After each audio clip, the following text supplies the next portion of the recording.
अस्सलाम जी, मैं हूं आरज़ू काज़मी और आप देख रहे हैं पॉइंट ऑफ व्यू। सबसे पहले जितने मेरे फॉलोअर्स ट्विटर पे हैं और फेसबुक पे हैं उन सबको नमस्कार, सत श्री अकाल एंड गुड इवनिंग। और आज जी हम बात करेंगे ज़रा इंडिया और पाकिस्तान में जो कोरोना वायरस की सिचुएशन है उसके ऊपर भी, और दोनों कंट्रीज़ की माइनॉरिटीज़ पे भी।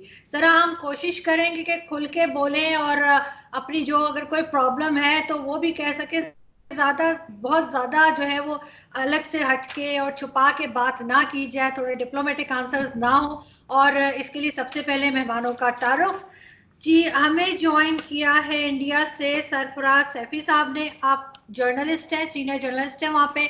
और सरफराज को तकरीबन, if I am not wrong, मैं 10 साल से जानती हूँ, जब से हमने फेसबुक स्टार्ट किया था। तो कहना चाहिए कि हम साथ साथ बड़े हुए हैं और साथ साथ हमने जो है वो मीडिया में गए और काम करना शुरू किया। तो लेकिन आई मस्ट से कि सरफराज बहुत अच्छा काम कर रहे हैं and I am very impressed कि सरफराज ने बहुत आगे तक तरक्की की है और मीडिया में जो है एक अच्छा नाम अपना बनाया है। इसके अलावा जी पाकिस्तान से हमें ज्वाइन किया है रमेश सिंह अरोड़ा साहब ने। आप एमपीए भी हैं और इसके अलावा पहले आप चेयरमैन भी रह चुके हैं standing committee human rights minorities affairs में। बहुत शुक्रिया सर कि आपने ज्वाइन किया। और जी हमारे थर्ड गेस्ट जो हैं वो भी पाकिस्तान से हैं और आपका नाम है बैरिस्टर वकास अब्रेज खान। तो वकास, बहुत शुक्रिया कि आप आए। तो वकास हमें बता सकेंगे थोड़ा बहुत कि हम लॉ के हिसाब से कहाँ पे हम सही जा रहे हैं और क्या कानून क्या कहता है कि हम किस तरह से हैंडल करें अपने मुल्क को, अपने मुल्क की माइनॉरिटीज़ को, या ये कहना चाहिए कि दोनों मुल्कों में हम क्या बेहतरी ला सकते हैं। सबसे पहले सरफराज बताइए कि क्या हो रहा है, कोरोना सिचुएशन कैसी है आपकी तरफ, कुछ बेहतरी हुई है? आरजू, बहुत बहुत शुक्रिया आपका। और जैसे आपने कहा कि पिछले 10 सालों से हम लगातार टच में हैं, कई बार हमने टेलीविजन डिबेट भी किए हैं। और मुझे बड़ी खुशी हुई कि आपने अपना ये शो शुरू किया, और जिस तरीके से हम टेलीविजन पे आपके साथ बात करते थे, आज मुझे वाकई में बहुत खुशी हो रही है कि आपके जो फैंस हैं वो इंडिया में भी बहुत ज्यादा है और पाकिस्तान में माशाल्लाह बहुत तरक्की कर रही है। मेरी दुआएं आपके साथ हैं और आप इसी तरीके से अपने कौम के लिए, अपने देश के लिए, अपने मजहब के लिए और दुनिया के लिए बेहतरीन काम करती रहें। और चूंकि आप बहुत सटीक इंफॉर्मेशन देती हैं, एक बेहतरीन जर्नलिस्ट है मेरी नजर में, तो आपको और आपके तमाम चाहने वालों को आपके शो की तरफ से बहुत बहुत मुबारकबाद।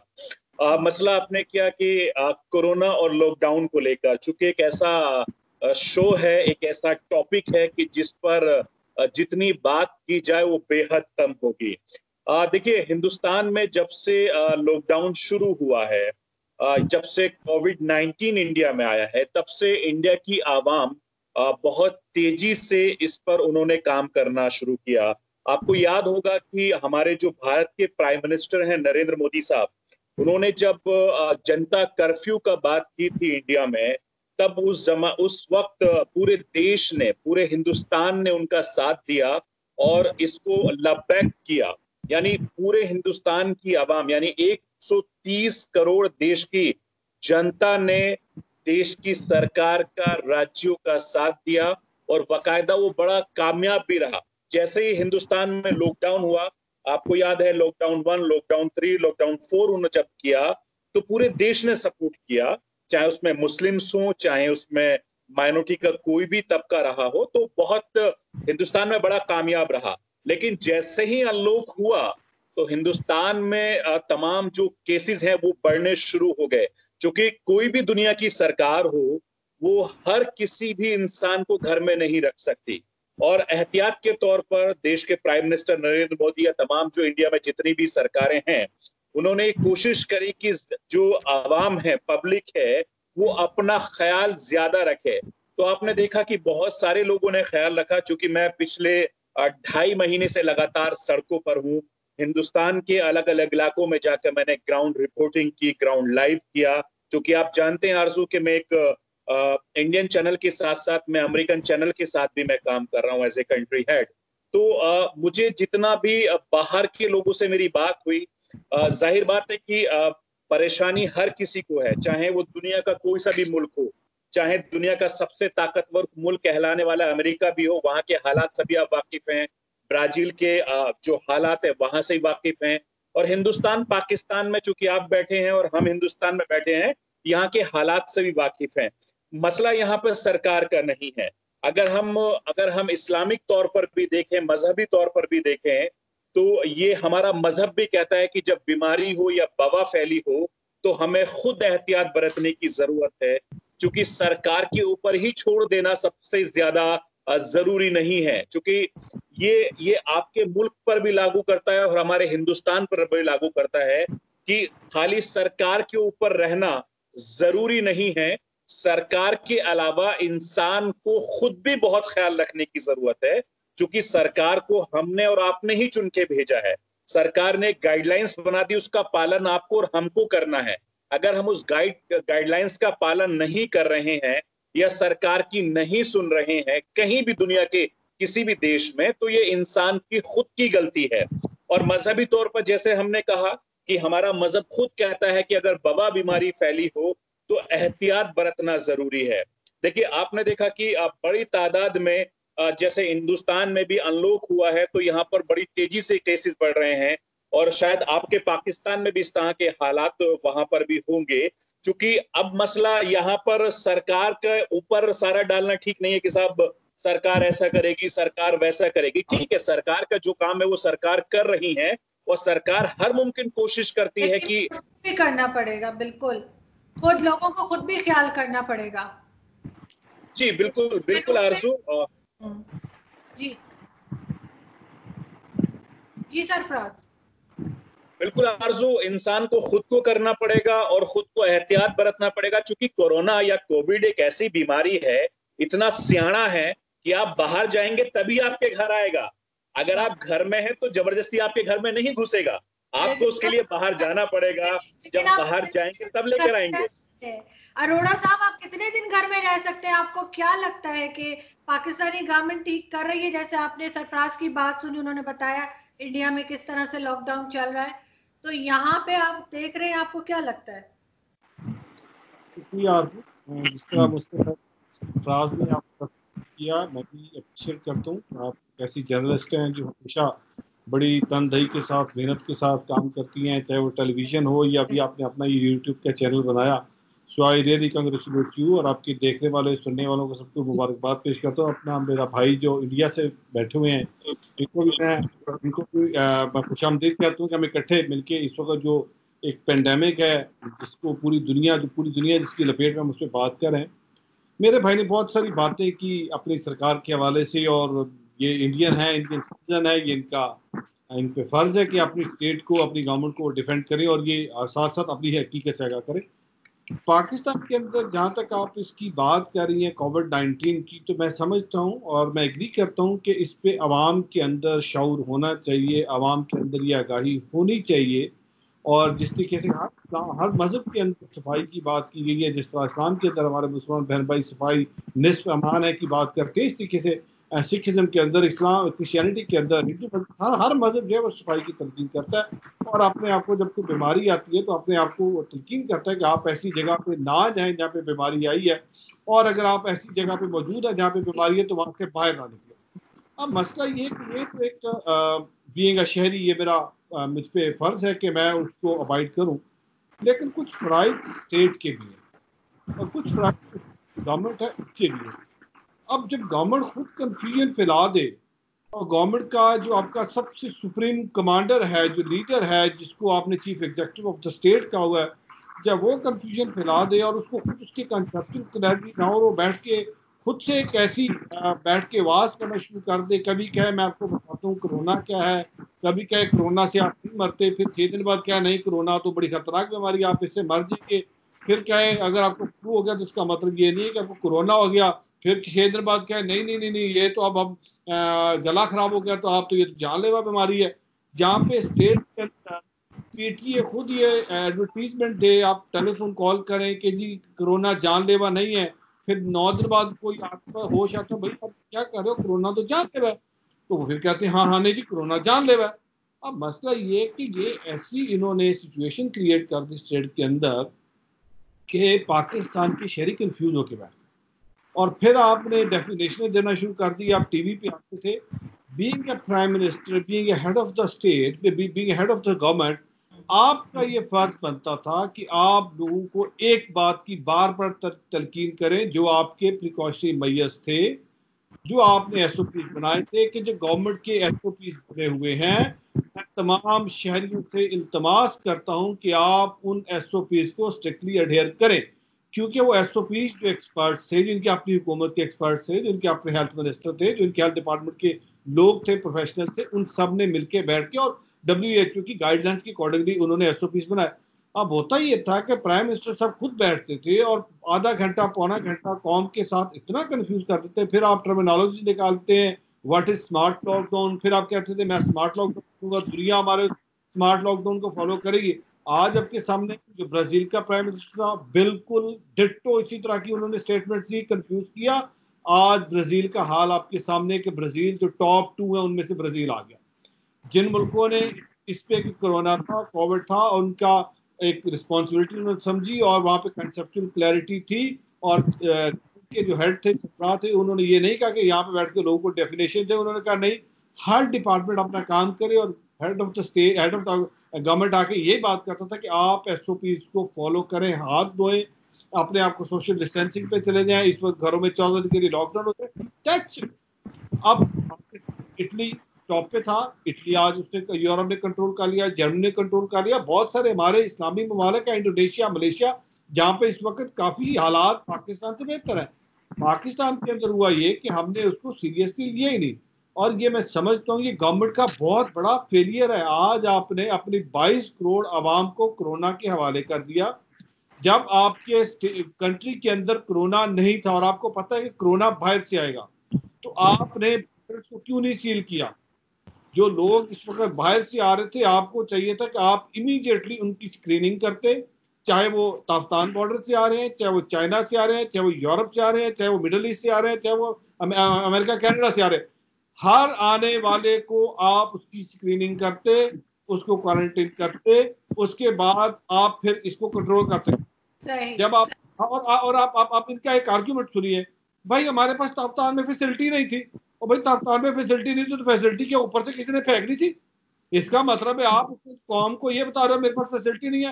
पहले भी तुम इनकॉम्पिटेंट थे, आज भी इनकॉम्पिटेंट है, अगर 20 साल गवर्नमेंट में रहो तुम इनकॉम्पिटेंट रहोगे। क्यों? क्योंकि तुमने कभी सीरियसनेस दिखाई नहीं है। अब मसला इस वक्त ये लेकर ये होगा गवर्नमेंट का एक काम। अब मैं समझता हूं कि जब अवाम को ये पता है कि गवर्नमेंट डिलीवर नहीं कर सकी, और गवर्नमेंट का जो काम था वो नहीं कर सकी, बट इस एक अच्छा जो काम है कि गवर्नमेंट ने इनको एसओपीज बना के दे दिए। अब being a citizen of the state कि मेरे ऊपर फर्ज बनता है कि जो सैफी साहब बात कर रहे थे, मैं कम से कम अपने आप को सोशल डिस्टेंसिंग पे ले जाऊं, मैं मास्क का इस्तेमाल करूं। आज मैं जब बाहर निकल, जिम्मेदारी दिखानी पड़ेगी। बिल्कुल ठीक, आप सही कह रहे हैं। जी बैरिस्टर साहब, आपने बात सुनी हमारे दोनों मेहमानों की, आप क्या समझते हैं कि वाकई में पाकिस्तानी गवर्नमेंट ने इतना ज्यादा ठीक से काम नहीं किया है? और दूसरा, जैसे आपने सरफराज की बात सुनी, तो आपको लग रहा है कि इंडिया हमसे बेटर लॉकडाउन पे गया है, या ऐसी बात नहीं है, हम भी ठीक ही हैं? क्या कहेंगे आप? देखें Arzoo, first of all I am very grateful to you for having me on your show.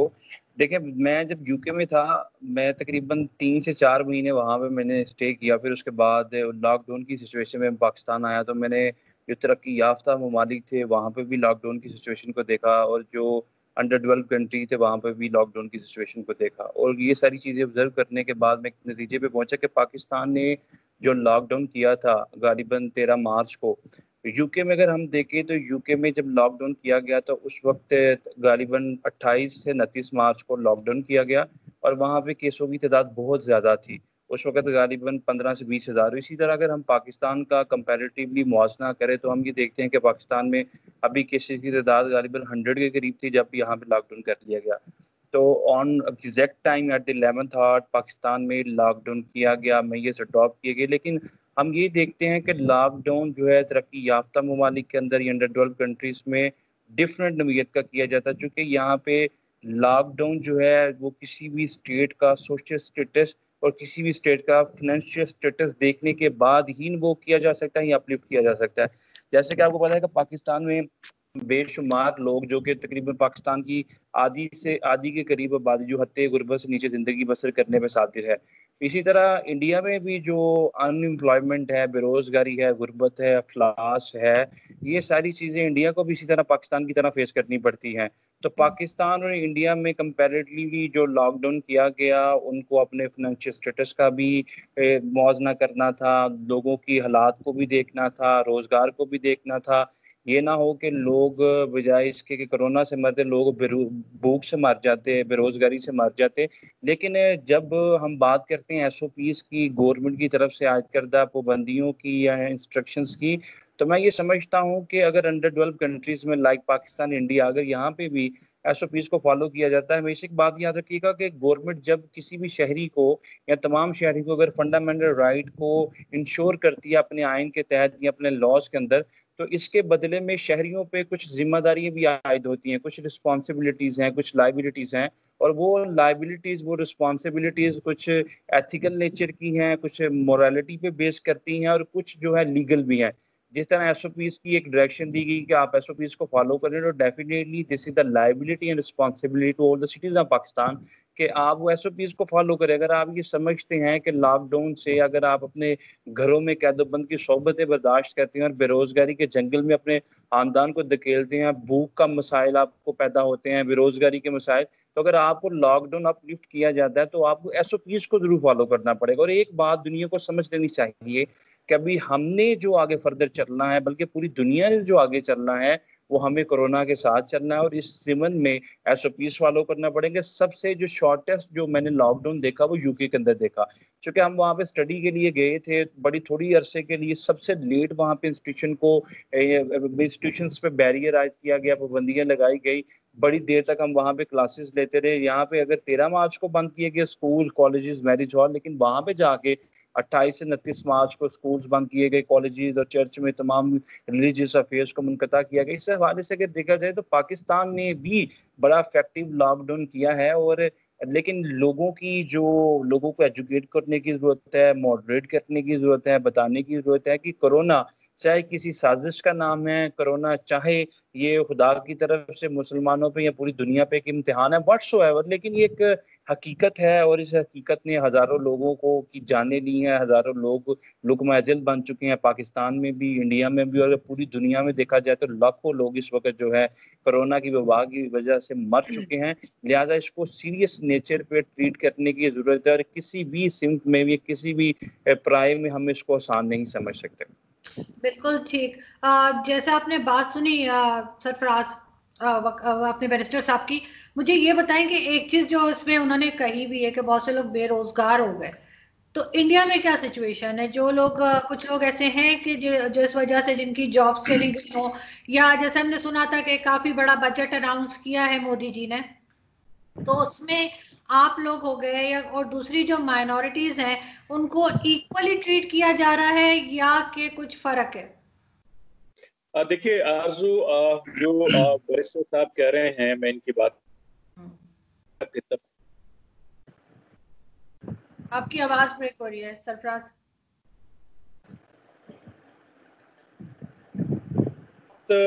Hindustan की है।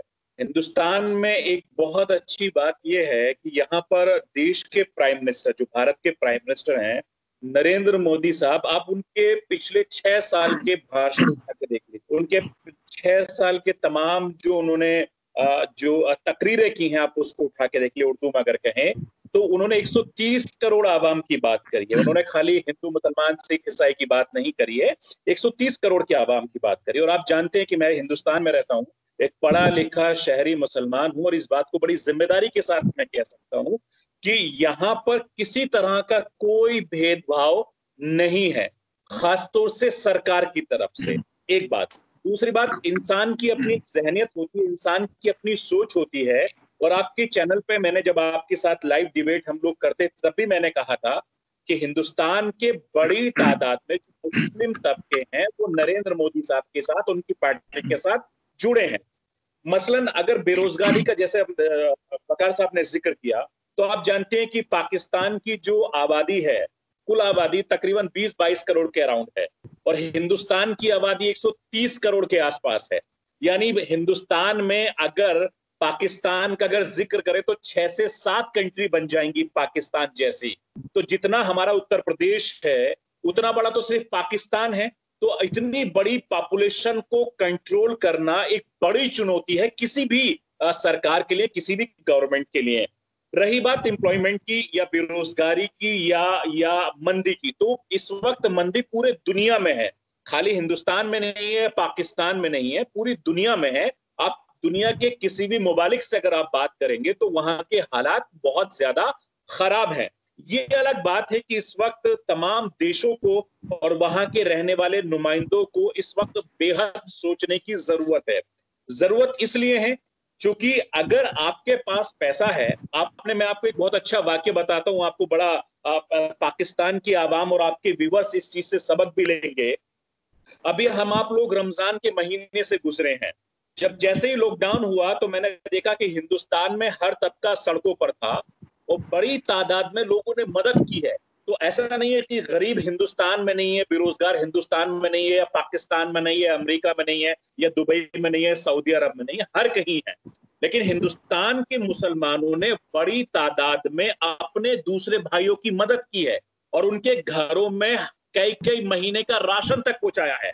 क्योंकि मैं इस बात को कह रहा हूं क्योंकि मैं एक न्यूज एंकर के या एक जर्नलिस्ट के साथ साथ मैं भी एक इंसान हूं और मेरी भी एक फर्ज बनता है। तो बहुत सारे यानी सैकड़ों लोगों की मदद, हजारों लोगों की मदद हमारे दोस्तों ने, हमने मिलकर की है सड़क पर उतरकर।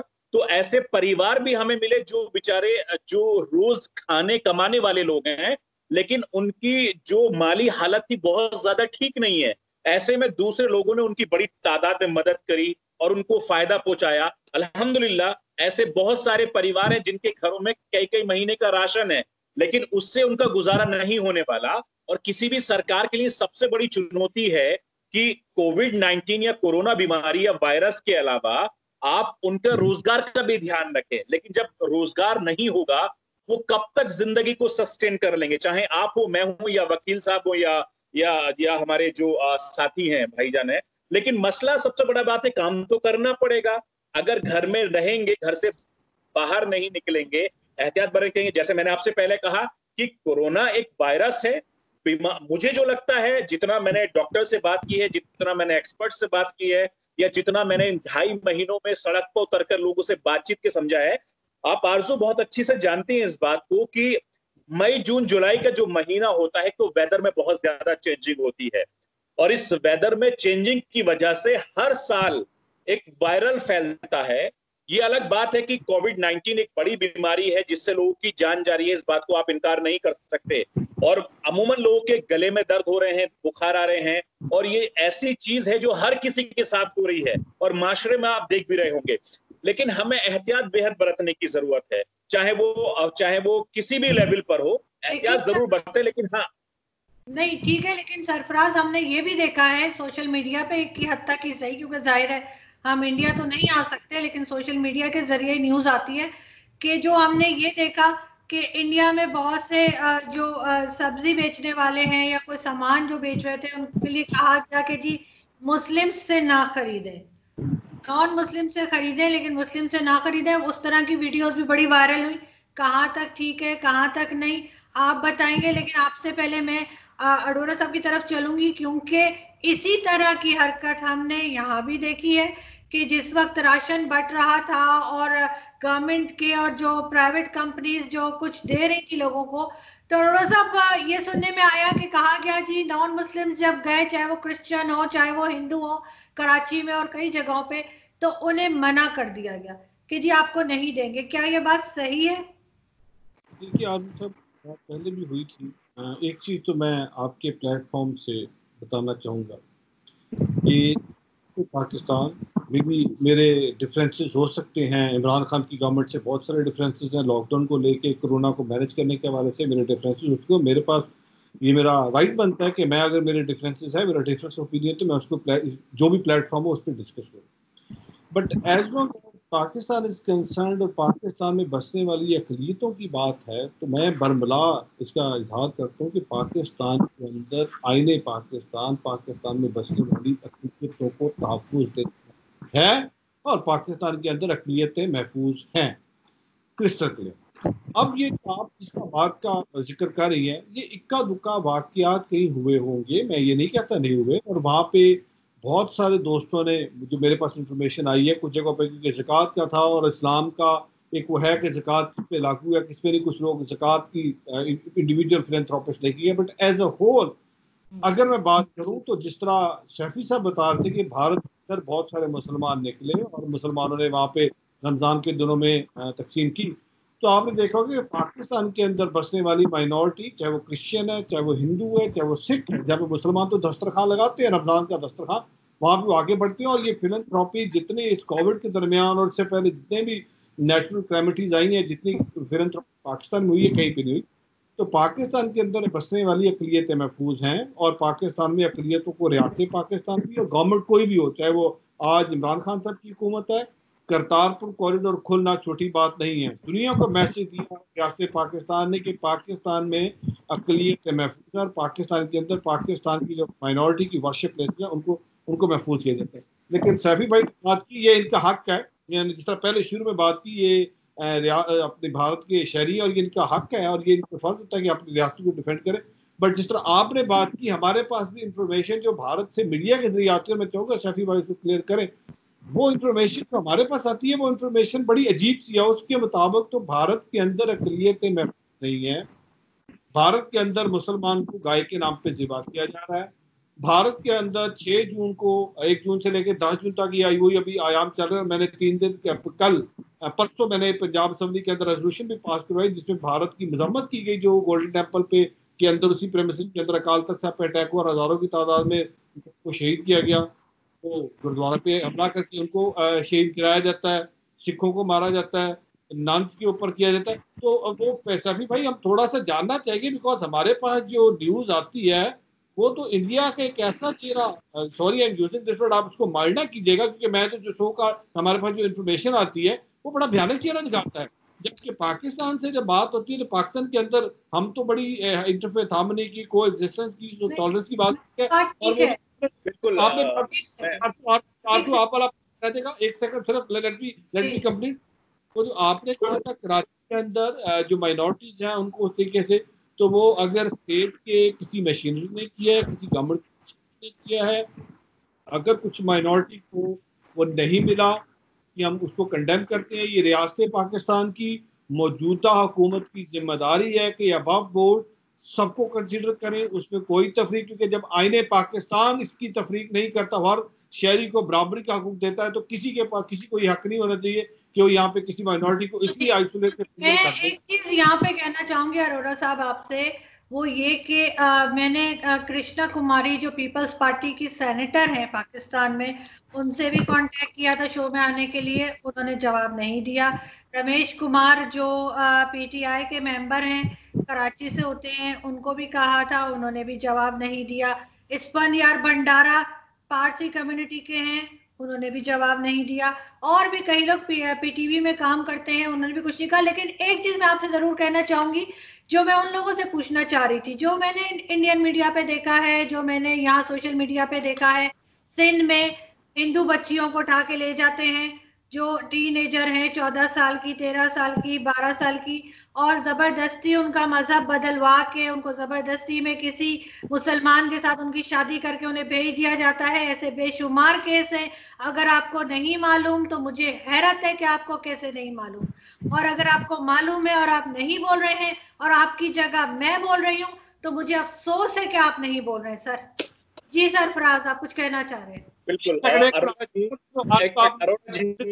अरोड़ा जी एक सेकंड, आरजू आपने अपनी बात करके आपने सवाल सैफी साहब ने कर दिया। आपका क्वेश्चन था कि लोगों को एट द टाइम ऑफ कोविड-19 जब डिस्ट्रीब्यूशन हो रही थी लोगों को नहीं मिली, मैंने उसका जवाब दिया ना। आपने सर कोई गलत कुछ हो रहा है तो वो भी बताइए। बिल्कुल एक सेकंड आरजू जी, आप अपनी बात मेरे मुंह से ना निकलवाइए। क्या वो स्टेट आप क्या वो बात करें सर, मेरी बात ना करें, मैं आपसे आप ही की बात सुनूंगी, अपनी नहीं, मैं आपको बता रही हूँ। एक मिनट जो आप सवाल मुझे पहले देने दीजिए। अगर आपने सवाल किया तो मुझे उसका जवाब दीजिए।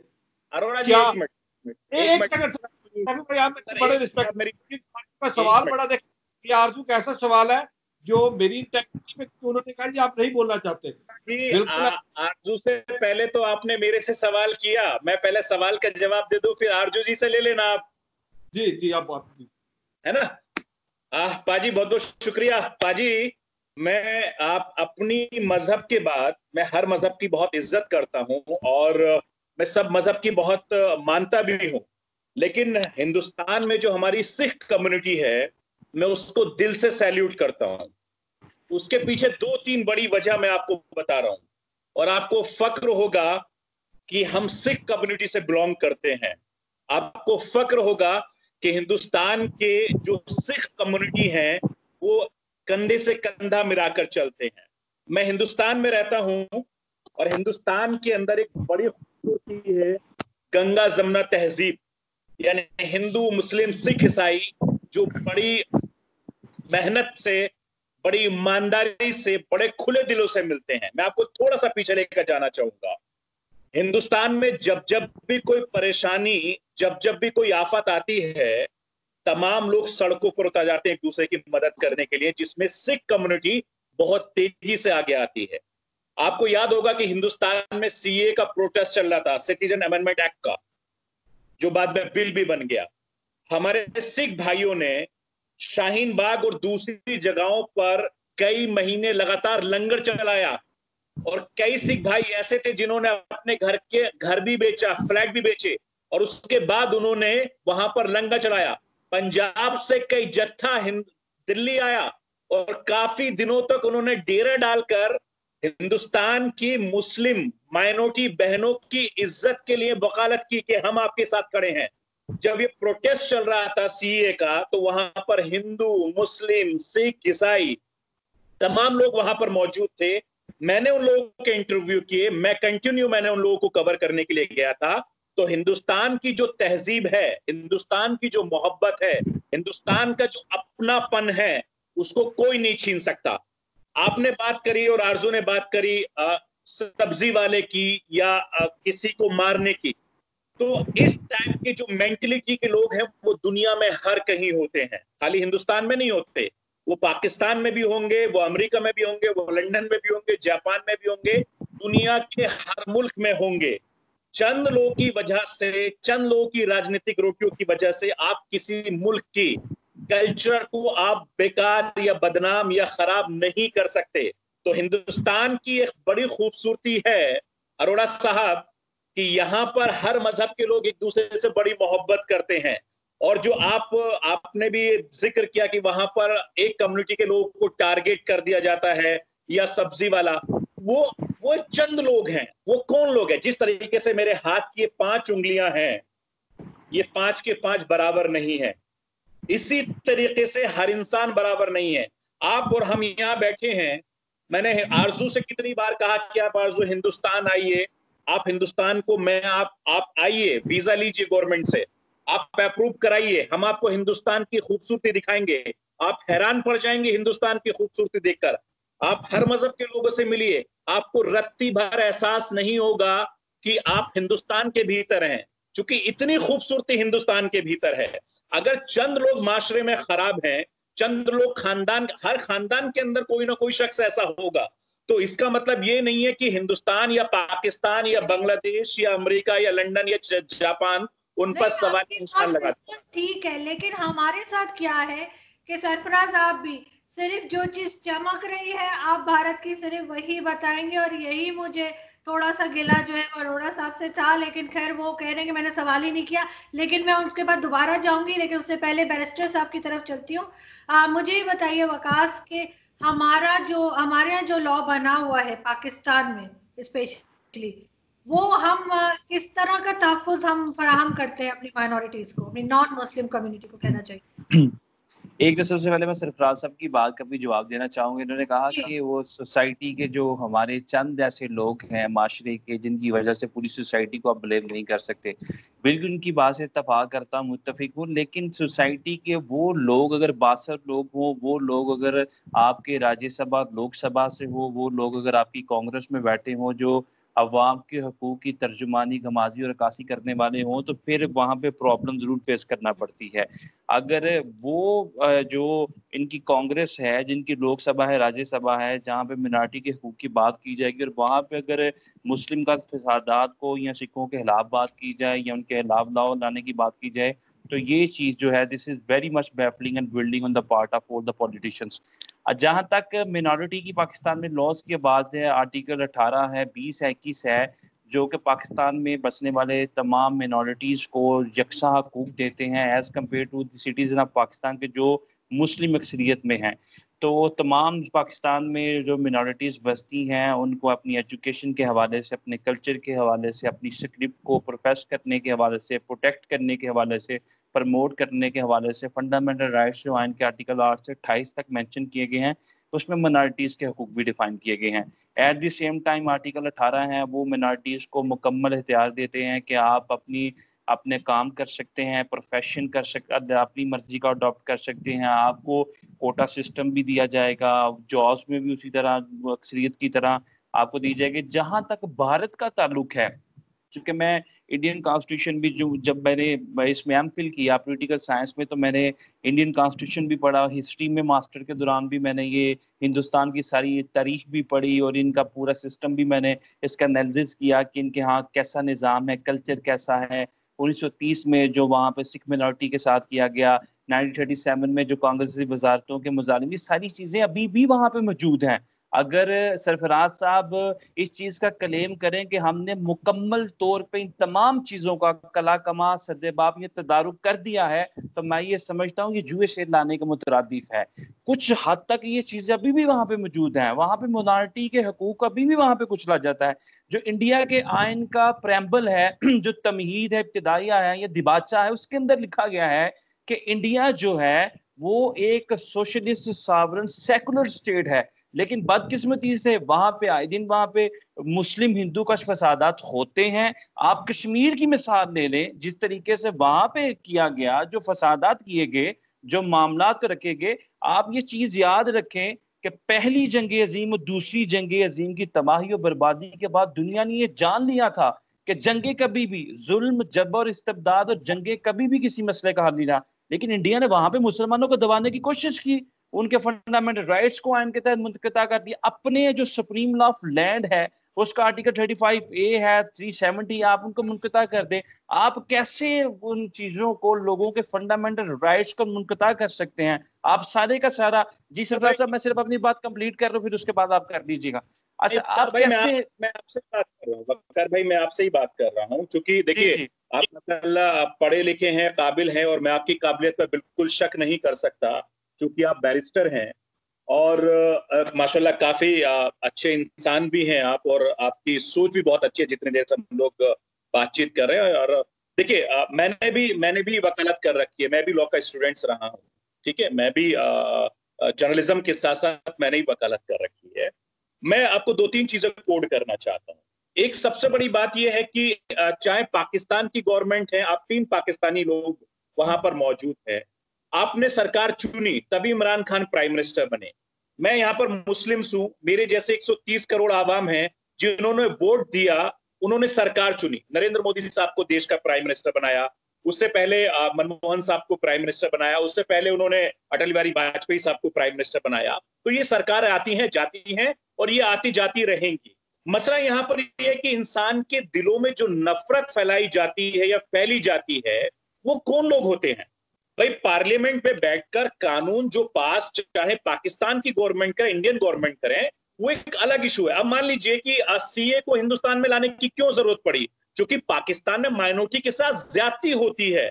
हमें आए दिन यह खबर मिलती है, जिस तरह से आरजू ने भी कहा और अरोड़ा साहब भी वहां पर बैठे हैं, इसीलिए तो हिंदुस्तान ने कानून बनाया कि साहब सिटीजन अमेंडमेंट एक्ट लाएंगे और वहां जो प्रताड़ित लोग हैं, परेशान लोग हैं, उनको हिंदुस्तान लाएंगे, चूंकि हिंदुस्तान से गए हुए थे। तो मैं कानून के दाव पेच में नहीं जाना चाहता हूं, क्योंकि कानून के दाव पेच इतने लंबे होते हैं कि उसमें हम घंटों बातचीत कर सकते हैं, उसका कोई मसला हल नहीं निकलेगा, और वो केस अदालतों में जाते हैं, सालों साल खींच जाएंगे। चूंकि आप बैरिस्टर हैं, वकालत मैंने भी कर रखी है, तो ये टेक्निकल मामला हो जाएगा। हम बात यहाँ इंसानियत की कर रहे हैं। देखिए हम दो मुल्कों की बात करें, जैसे हिंदुस्तान या पाकिस्तान की बात कर रहे हैं, चूंकि हम अमूमन देखते हैं कि जब जब भी, अब आए दिन मैं यहाँ बैठा हूँ, मुझे खबरें मिलती है कि पाकिस्तान के फलाने बॉर्डर पर वहां से मोटर दाग दी, गोली छोड़ दी, सीज फायर का उल्लंघन हो गया, ऐसा हो गया, वैसा हो गया। हम रोज यहाँ सुन रहे हैं, सुबह को सुनते हैं, रात को सुनते हैं, दोपहर को सुनते हैं कि ऐसा हो गया। इसी तरीके से आप भी वहां सुनते होंगे। अब सवाल यह है कि कर कौन रहा है भाई? अगर मान लीजिए कि फायरिंग कहीं से हो रही है तो जवाब तो देना पड़ेगा। अगर कोई अटैक कर रहा है तो मसला यहाँ पर यह कि टेररिस्ट यहाँ पर हर बार एंट्री कर रहे हैं, दहशतगर्द एंट्री कर रहे हैं, भाई कहां से आ रहे हैं? तो ये एक बड़ा लंबा इशू है, ये बहुत सालों से चल रहा है। मैं इस पे बात जरूर करना चाहूंगा, एक बात मैं इस पे जरूर करना चाहूंगा कि वकास हमें जहां पे भी गलती है, जहां पे हमारी वीकनेस है, हमसे कुछ गलत हो रहा है, चाहे वो पाकिस्तान हो या भारत हो, हमें उस बात को मानना पड़ेगा। जब तक हम मानेंगे नहीं, हम उसको सही नहीं कर सकते। आपके पास जाने से पहले अरोड़ा साहब की तरफ चलूंगी, आप कुछ कहना चाह रहे हैं अरोड़ा साहब? जी आरजू, आपने क्योंकि टॉपिक कुछ और था और मुझे लग रहा है हम किसी और टॉपिक पे चलते हैं। नहीं सर, दोनों टॉपिक थे सर, टॉपिक दोनों। जी जी आरजू, एक सुन लीजिए, आप मुझे मौका तो दीजिए ना बात करने का। आपने आपके सवाल, मुझे मौका तो दीजिए बात करने का, क्योंकि हम नाराज। बोलिए हम आपको सुन। मुझे अब लग रहा है कि अब हम कंपैरिजन हमने शुरू कर दिया कि भारत के अंदर माइनॉरिटीज के साथ क्या हो रहा है और पाकिस्तान के अंदर क्या हो रहा है, तो शायद हम ये कंपैरिजन कुछ और बन गया, इसलिए मैं कह रहा था। अब रही बात, आपने वो सवाल किया कि इंडिया पाकिस्तान के अंदर जो लड़कियों को, खासकर सिंध के अंदर बहुत सारे हमारे पास ऐसे केसेस आए जहाँ पे उनके पेरेंट्स की तरफ से कंप्लेंट आती है कि उनकी बच्ची को किडनैप किया जाता है, और वो बच्ची जो है वो दूसरे दिन कोर्ट में आती है और उसके ऊपर इतना प्रेशर होता है कि वो बच्ची बयान देती है। आई कंडेम इट, एंड मैं कहता हूँ जो ये काम कर रहा है वो बहुत ज्यादती कर रहा है, और वो पाकिस्तान का तसख्खुश जो है वो इंटरनेशनल सतह पे पामाल कर रहा है, और वो उन लोगों को खुश कर रहा है जिनके ऑलरेडी वेस्टेड इंटरेस्ट है कि पाकिस्तान को, जिस तरह अभी बता रहे थे, सैफी भाई बता रहे थे कि इनके पास इस तरह की न्यूज़ आती है, तो ऐसी न्यूज़ जो है वो it becomes an international news, और वो फ्लैश होती है इंटरनेशनल मीडिया के, पाकिस्तान के अंदर माइनॉरिटी सेफ नहीं, और फिर हमारी रैंकिंग नीचे आ जाती है। आई कोई, लेकिन मेरा जो था, मैंने स्टेट की बात की थी कि स्टेट का जो कॉन्स्टिट्यूशन है वो हमें प्रोटेक्शन देता है। स्टेट का कॉन्स्टिट्यूशन मुझे कहीं पे सिंगल आउट आइसोलेट नहीं करता, बात सिवाय आर्टिकल 41 एंड 91 के, जो ये कहता है कि मुल्क का सरबराह, सदर जो है वो मुसलमान होगा, या मुल्क का जो प्राइम मिनिस्टर, वो जो आर्टिकल जो 1973 का कॉन्स्टिट्यूशन वो ये कहता है कि वो मुसलमान होगा। अदरवाइज जितने हवाले दिए हैं बैरिस्टर साहब ने आइन के, उसमें तो माइनॉरिटीज को इक्वली ट्रीट किया जाता है। हाँ, ये वो लोग हैं जिनका जिक्र अभी थोड़ी देर पहले सैफी भाई ने किया कि भारत के अंदर भी ऐसा एक माइनॉरिटी तबका है जो वहाँ पे अनरेस्ट क्रिएट करता है। तो पाकिस्तान के अंदर भी तो वो लोग मौजूद हैं जो अपने पर्सनल इंटरेस्ट के लिए, पर्सनल गेन के लिए, अगर वो ऐसा करते हैं तो गलत करते हैं। और ऐसे केसेस आए हैं कि लड़की को रात को किडनैप किया, वो अगले दिन उसके ऊपर इतना प्रेशर बिल्ड होता है, वो कोर्ट के अंदर जाके बयान देती है जी कि मैं अपनी मर्जी से मुसलमान हो गई, कि हमारा इस वक्त जो हुकूमत बैठी है, और मैंने इस पे असेंबली के फ्लोर पे बोल रहा हूँ कि क्या सिर्फ लड़की नहीं मुसलमान होता? हाँ, अगर वो लड़की मुसलमान होती है, या तो उसने शादी ना कर रही हो, कोई ऐसी उससे इम्प्रेस हुई हो, तो फिर वो करे। तो ये मैं ये कहती हूँ इंडिविजुअल्स एक्ट है, और इस पर फोर्स कन्वर्जन का एक बिल आया था सिंध असेंबली के अंदर। अनफॉर्चुनेटली कुछ दिन पहले मेरा लेक्चर था नेशनल इंस्टीट्यूट ऑफ मैनेजमेंट में, वहाँ पे ग्रेड 19-20 ऑफिसर बैठे थे, मैंने वहाँ पे अपने जो डिस्कशन होती, मैंने ये पॉइंट हाईलाइट किया कि हमें इस वक्त ये देखना है कि अगर फोर्स कन्वर्जन वाले bill pay Islamic ideology council का कुछ उस पर डिफरेंस ऑफ ओपिनियन था, रादर कि आउटराइटली हम उस बिल को आगे पास ना करता, उसको गवर्नर ने साइन नहीं किया, उस पर डिस्कशन होती, कुछ गिव एंड टेक होता, और उसको हम एक बहुत अच्छा मैसेज आता अगर हम फोर्स कन्वर्जन का बिल वहाँ पे पास करते, उसको लागू करते। ये होगी आपके सवाल का। अब जो सैफी भाई ने सवाल किया, सैफी भाई की इस बात से एक ही करता हूँ कि दुनिया का, चाहे वो डेवलप्ड नेशन है, चाहे वो भारत है, चाहे अमेरिका है, चाहे फ्रांस है, हर जगह पे जहाँ पे माइनॉरिटीज बहुत ज्यादतियाँ होती हैं, और वहाँ पे एक ऐसा एलिमेंट बैठा है जो वहाँ पे ऐसी सिचुएशन क्रिएट करता है। इन्होंने को एग्जिस्टेंस की बात की, तो पाकिस्तान के अंदर को एग्जिस्टेंस, और मैंने तो मिसाल दी थी, मैंने कहा इंडिया के अंदर भी सिख और मुसलमान की दोस्ती लाजवाल है। सिख और मुसलमान की दोस्ती आज से नहीं है, 500 साल से गुरु नानक देव जी के टाइम से चल रही है। और पाकिस्तान के अंदर भी सिखों को, सैफी भाई, मैं ये बड़ा कैटेगोरिकली कहता हूँ, जितनी रिस्पेक्ट, जितना मोहब्बत, जितना प्यार पाकिस्तान के अंदर सिखों को मिलता है, दुनिया में कहीं नहीं मिलता। यहाँ पे सिखों को लोग अपनी आंखों पे बिठाते हैं, माथे का झूमर समझते, इतना रिगार्ड और रिस्पेक्ट पाकिस्तान के अंदर सिख कौम को मिलता है, और पाकिस्तान के अंदर बाकी माइनॉरिटीज को भी मोहब्बत मिलती है। लेकिन जो अरूज बात कर रही है, कुछ ऐसे लोग हैं जो नहीं चाहते कि पाकिस्तान के अंदर ये जो कोई एग्जिस्टेंस की फिजा है इसको ये परवान चढ़े और वहाँ पे इसको वो खराब करते हैं। लेकिन वो जो बैरिस्टर साहब ने बात की थी, पाकिस्तान के अंदर वो जो एक बहुत छोटा सा तबका है जो अनरेस्ट क्रिएट करता है, उसको कभी लोगों ने अप्रिशिएट नहीं किया। नंबर अब मुझे थोड़ा सा, क्योंकि अब ये कंपैरिजन की बात आ गई, आपने बात की, उसको कभी लोगों ने अप्रिशिएट नहीं किया, number one. Number two, Pakistan में जितने भी इलेक्शन हुए उसमें कभी ये कह के वोट नहीं मांगा कि भारत के खिलाफ नारे लगाओ, हम भारत पे चढ़ाई कर देंगे, हम भारत के खिलाफ ये कर देंगे। वाइस वर्सा, जब इंडिया में इलेक्शन होता है तो वहां पे स्लोगन्स पास किए जाते हैं पाकिस्तान के खिलाफ। और आज वहां पे हमें ये डर है, क्योंकि मैं खुद माइनॉरिटी से हूँ, आप भी माइनॉरिटी से हैं, मुझे बड़ा अच्छा लग रहा है कि आज जिस तरह मैं अपने स्टेट को डिफेंड कर रहा हूँ, जहाँ अच्छी चीजें बता रहा हूँ, वहाँ पे आप भी अपने मुल्क की अच्छाई बता रहे हैं, ये आपका फर्ज बनता है। लेकिन जब आरएसएस इतनी परवान चढ़ जाए कि हर चीज हमें यहाँ पे बैठ के लगे कि वहाँ पे आरएसएस की एनेक्स देखी जा रही है और वहाँ पे जितनी पॉलिसीज बन रही है, जितनी स्ट्रेटजीज बन रही है, उसमें आरएसएस की शमूलियत इतनी है कि वहाँ पे अक्रियतें अपने आप को गैर महफूज तस्वर करती हैं। तो हमारे लिए, बिकॉज आपने बात की सिखों की, तो सिख हमेशा ह्यूमन राइट्स की जहाँ पे भी वायलेशन हुई है हम उसके खिलाफ खड़े हैं। बट बहुत मुझे अच्छा लगा कि आप अपने मुल्क को डिफेंड करें, ये एक अच्छे नागरिक की और एक अच्छे शहरी की निशानी है।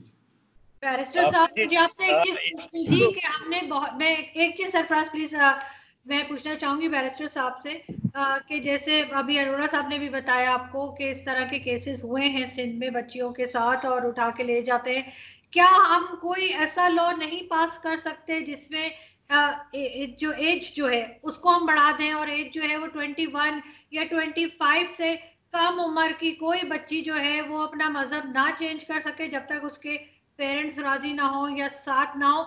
दूसरा, मियां मिट्ठू एक ऐसा नाम है जो हर किसी को पता है और सबको मालूम है, उसने खुल्लम खुल्ला कहा है कि जी हाँ जी मैं उठा के ले आया और मैंने ये कर लिया, उसके ऊपर कोई मुकदमा नहीं बनता, कोई गिरफ्तारी नहीं होती।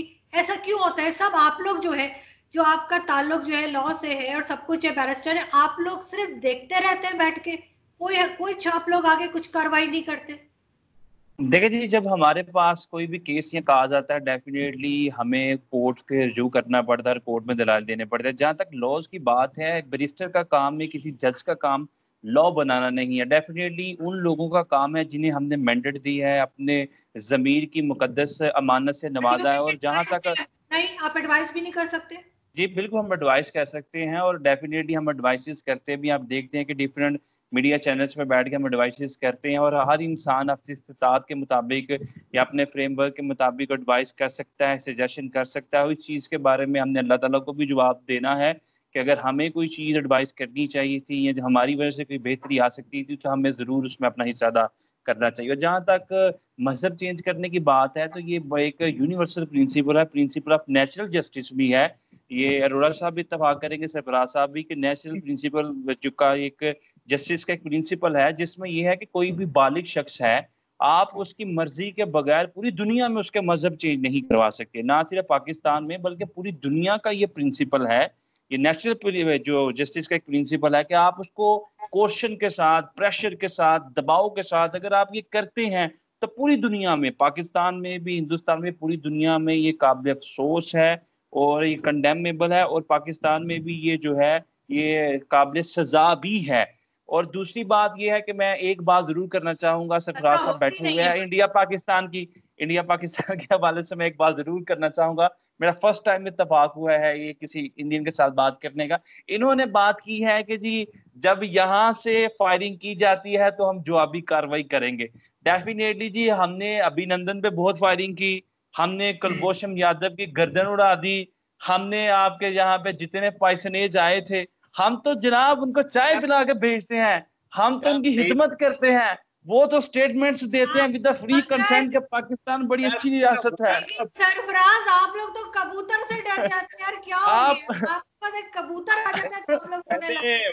मैंने एक एग्जाम्पल दिया था, मैंने कोड नहीं किया, क्योंकि सिर्फ मैंने एक वो एग्जाम्पल दिया था कि इस तरह की खबरें भी हमें मिलती रहती हैं। और मैं तो कल एक वीडियो, हमारे पास पाकिस्तान से बड़े वीडियो वायरल होते हैं कि वहां पर साहब कोई बाइक पे जा रहे हैं, 2 लोग तो उसके पीछे करंट लगा दिए जा रहे हैं यहाँ पर, और फिर उसे धूप में खड़ा कर दिया जा रहा है, आधा घंटा 1 घंटा, ऐसा कुछ वीडियो भी आया। तो बेसिकली ये सब चीजें देखो, यहाँ की चीजें वहां जाती है, वहां की चीज यहाँ आती है। चूंकि अब सोशल मीडिया हो गया है, ये 2 धारी तलवार है, आप जिधर भी चलाओगे उधर नुकसान होगा। मसला यहाँ पर देखिए ये है कि इस मामले को लेकर, चूंकि मेरा अपना मानना यह है कि मैं बहुत पॉजिटिव इंसान हूं, और मैं निगेटिव चीज में भी पॉजिटिव की तरह मैं जाता हूं, आरजू बहुत अच्छे जानती हैं।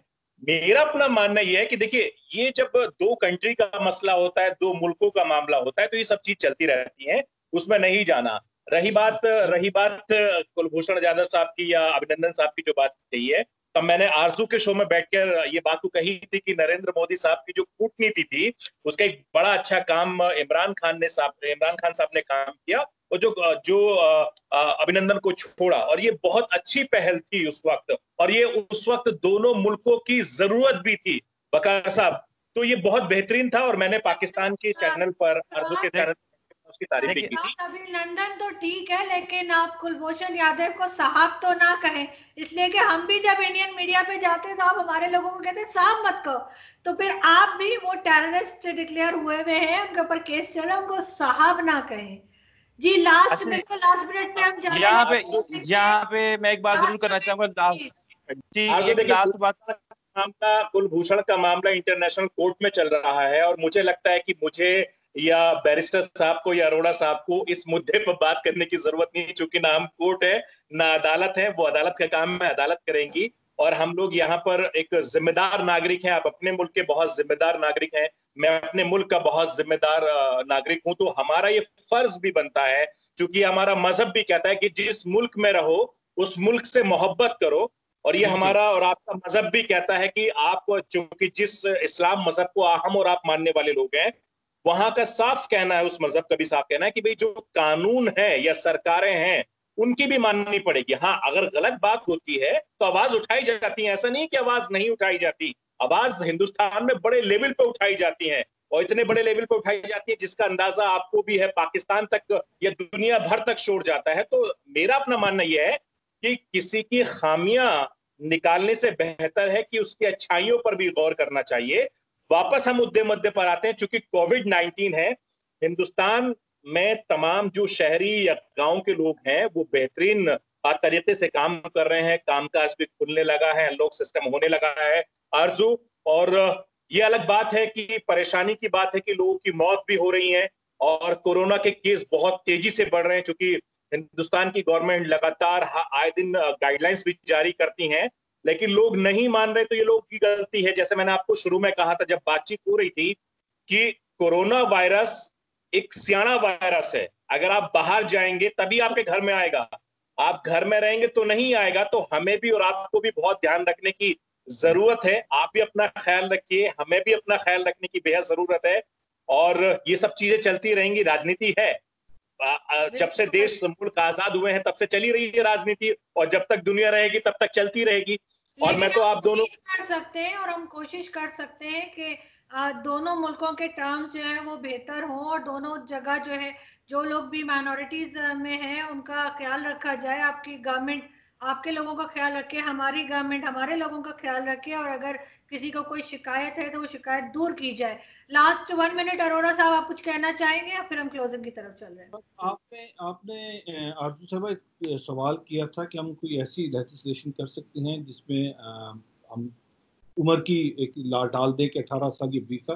तो फॉर योर इन्फॉर्मेशन की शायद आपके नॉलेज में पहले भी होगा, बाकी जो दोस्तों की भी, कि पंजाब असम्बली के अंदर हमने मार्च 2018 में एक बिल पास किया जो कि सिख मैरिज एक्ट। उस सिख मैरिज एक्ट के तहत हमने 18 साल की उम्र रखी कि जिसकी भी शादी होगी, वो अभी पहले ही आपको पता है इसमें बड़ी डिबेट चली है, वो 18 साल की उसकी एज होना ज़रूरी है। एक चीज़ जो मैं सरफराज भाई आपके साथ डिस्कस करना चाहूँगा, आपने बात की थी, अनफॉर्चुनेटली सिख को भारत के अंदर अभी एक अपने रिलीजन की एक सेपरेट आइडेंटिटी नहीं है। सिख को अभी भी जो इंडियन कॉन्स्टिट्यूशन की आर्टिकल 25 है या आर्टिकल 26 है, उसका बी पार्ट कहता है कि Hinduism is comprised of Jain मत, बुद्ध मत एंड सिख मत एंड हिंदू मत। इसका मतलब है कि सिख मजहब को इंडिया के अंदर सेपरेट रिलीजन तस्वर नहीं किया जाता। आज भी जब इंडिया के अंदर किसी सिख की शादी होती है तो उसको जो मैरिज रजिस्ट्रेशन दे दिया जाता है सर्टिफिकेट, वो हिंदू मैरिज कर दिया जाता है। पाकिस्तान के अंदर हमारी आबादी 25,000 से कम है, जबकि भारत के अंदर सिखों की आबादी 2.5 करोड़ और भारत के अंदर सिख बड़ा कंट्रीब्यूट कर रहा है। ये वो है जो सिखों की फीलिंग जो आपके साथ आपने कहा ना को एग्जिस्टेंस की, और वो सारी और वो एक भारत के वो है। तो मैं चाहूँगा कि आप लॉ के स्टूडेंट भी हैं, इस मुद्दे को भी उठाइए कि भारत के अंदर एटलीस्ट सिखों का एक अपना इंडिपेंडेंट उनका तशख़्ख़ुस हो, उनकी अपनी एक इंडिपेंडेंट पहचान हो। सिख इस पर अपनी स्ट्रगल भी कर रहे हैं। तो पाकिस्तान के अंदर 2018 में हमने ये बिल पास कराया पंजाब असम्बली के अंदर। पाकिस्तान दुनिया का पहला मुल्क बना जहाँ पे सिख मैरिज रजिस्ट्रेशन एक्ट बाकायदा तौर पे असम्बली से यूनानिमसली पास हुआ और आज वो पाकिस्तान के अंदर वो लागू है। तो ये वो एक हमारा एक ऐसी कुछ चीज़ें कॉन्स्टिट्यूशन के अंदर है जहाँ पे कॉन्स्टिट्यूशन जो पाकिस्तान का और इंडियन का कॉन्स्टिट्यूशन जो माइनॉरिटी को और ख़ासकर किसी एक क्योंकि मेरी उसको कम्युनिटी को वहाँ पे आइसोलेट कर देता है। तो ये हमारा एक था कि इस पे भी हमें बातचीत करनी चाहिए और वहाँ पे लोगों को इक्वल ट्रीट करना चाहिए।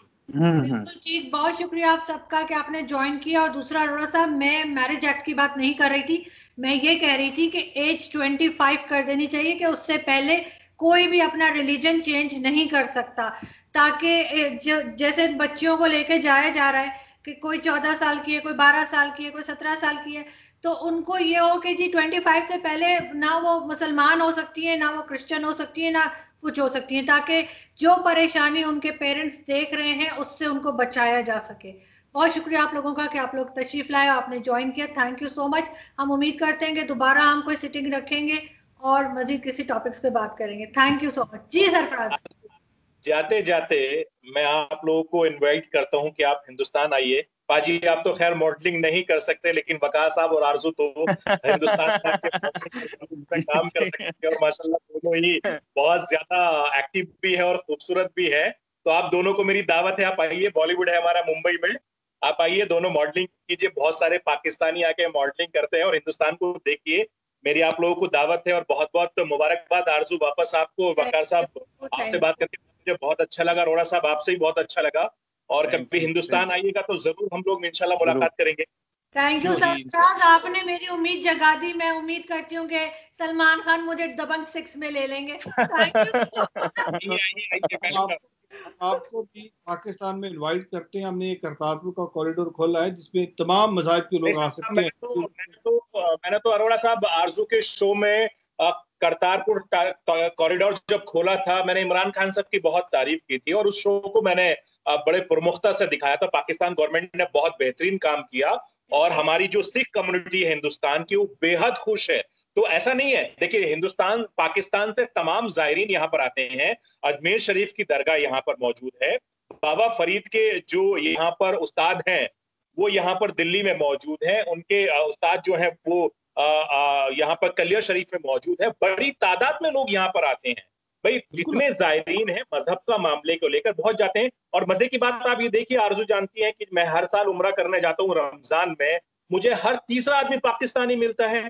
वहां पर हर तीसरा शख्स पाकिस्तानी मिलता है और उनसे जब बातचीत होती है तो बड़ा मजा आता है। वो बड़ा उनका बड़े खुले दिल के लोग होते हैं। तो मुझे जब हम एक सफ में खड़े होकर नमाज पढ़ते हैं वहां पर भी, तो मुझे नहीं लगता कि हिंदुस्तान पाकिस्तान में, चूंकि हमारा कलमा एक है, हमारा मजहब एक है, हमारे दुनिया के किसी भी मुल्क में आप चले जाइए, जब आप सलाम वालेकुम कहते हैं तो सामने से वालेकुम सलाम का जवाब आता है, तो आपको खुशी होती है। जैसे आप सत श्री अकाल कहते हैं तो सामने वाले की तरफ से ही जवाब आता है। तो मुझे बड़ा मजा आता है। और हम तो यूथ हैं, जैसे मैंने कहा यूथ है, तो आप लोग कोशिश करिए, हिंदुस्तान आइए, मजा आएगा आपको। आप वीजा लगाइए, तमाम गवर्नमेंट के जो नॉर्म से पूरा कीजिए। आपकी मेजबानी करने के लिए हम मौजूद हैं। बिल्कुल, आप भी आइए जरूर, मोस्ट वेलकम। मैंने आपको इसलिए ऑफर दी कि मेरा ताल्लुक करतारपुर साहब की है। आई लिव हियर, मैं वहीं से उसी कॉन्स्टिट्यूएंसी से मेंबर लेजिस्लेटिव असेंबली हूं। तो that's why I have invited you कि आप जब ये मुझे तो दिल्ली में भी गुरुद्वारों में जाता हूँ, बहुत सारे मेरे दोस्त हैं, मैं वहां पर प्रसाद खाने के लिए जाता हूँ, तो मैं जरूर आऊंगा अगर मुझे जब भी मौका मिलेगा, और ऐसा मैं पूरी कोशिश भी करूंगा इंशाल्लाह। Thank you so much, thank you, thank you.